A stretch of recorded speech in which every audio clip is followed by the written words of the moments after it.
Welcome back. We're gonna end up making a blue rosemary lemonade today. It's springtime, it's really nice, and I want a drink. So we're gonna make that real quick. So you wanna get yourself a little container, hold it in. I like to do a mixture of fresh and frozen blueberries. Just throw a good amount into a jar. Frozen. Nice handful of fresh. A couple sprigs of rosemary in there. Pour a good amount of sugar. You want enough to cover up the berries. And then one thing everyone forgets is a nice pinch of salt in there. And then if you got a muddler, any type of spoon, you can get in there and smash them up, or just shake the crap out of them. And if they're all covered in sugar, they're good to go. All you want to do is add whatever vodka you got laying around the house.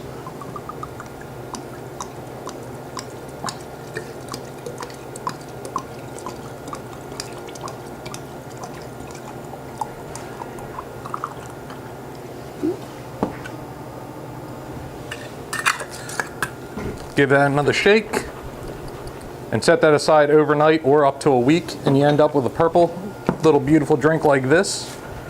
Get yourself a cup, throw some ice in it. I could throw another handful of blueberries in. Put a good amount of your liquor in there. And then top it off with whatever lemonade you really like.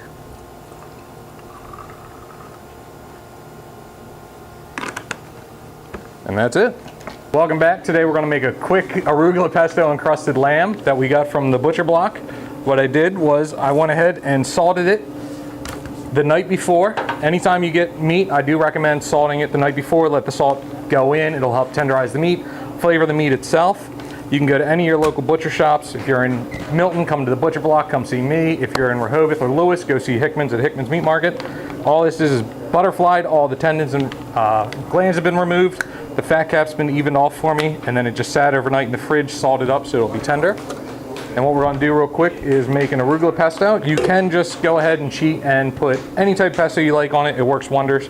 But this is one of my little ones that I like very much. So you want to take a good amount of arugula, salt, pepper, some of your favorite cheese. This one's just Parma. A good amount of garlic, and depending on how you are with garlic, garlic can be very hot. I like to throw a good amount because it's going to caramelize and get sweeter as it cooks later. So about 4 cloves of it right now.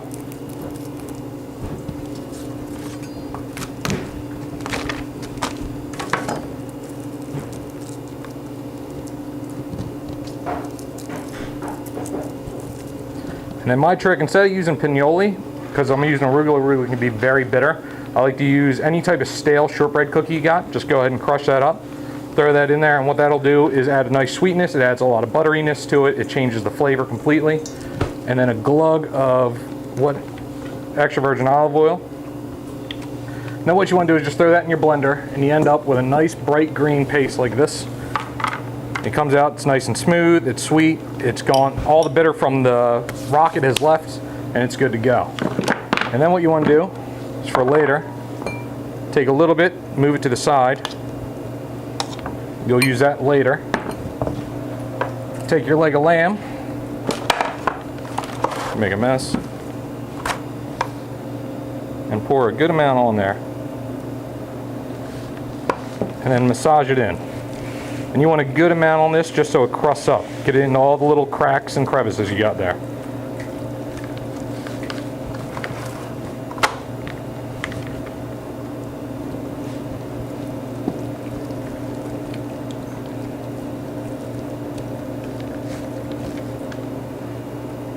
And there you go.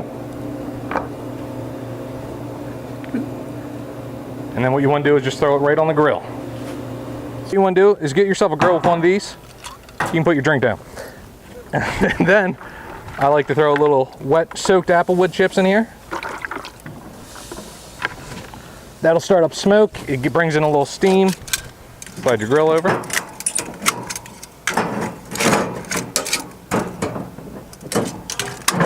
try to get it on the lip. And then bring your lamb. I'd like to do fat cap down on direct heat. And let that go for about 10 minutes till you get a nice hard sear. It'll lift off easy and then you could rotate.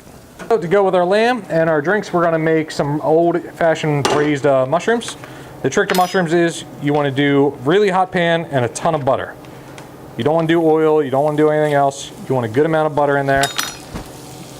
Toss it around, don't let it brown on you before it's all melted. I'm doing shiitake, baby bells, and portobellos. So you want to cut them all to about the same slice. Portobello you want to cut in half. Get it around the same size as the rest.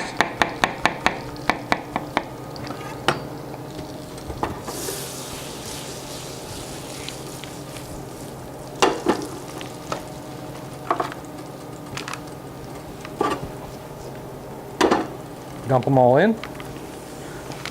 The reason you want high heat is because mushrooms contain a high amount of liquid into them.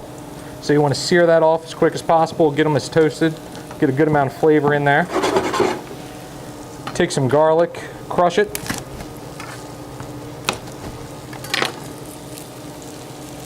Get rid of the paper. Rough chop. And let that sit there for a while with a little bit of salt. I have somewhere. There we go. And let the Allison build up in that. I like to do a little salt on these guys. Help pull out as much moisture as possible.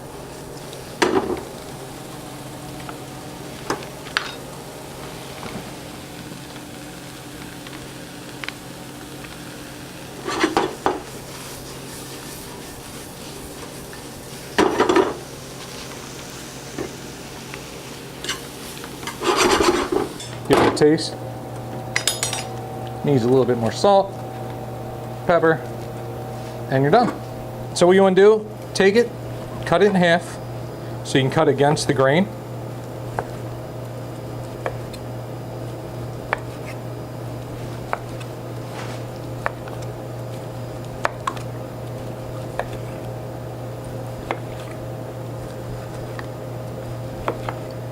There we are. A little bit more pesto on top.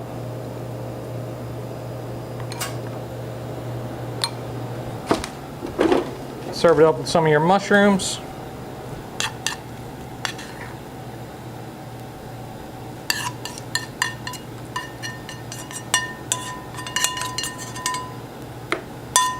There we go. And finish it with your drink. And there you go.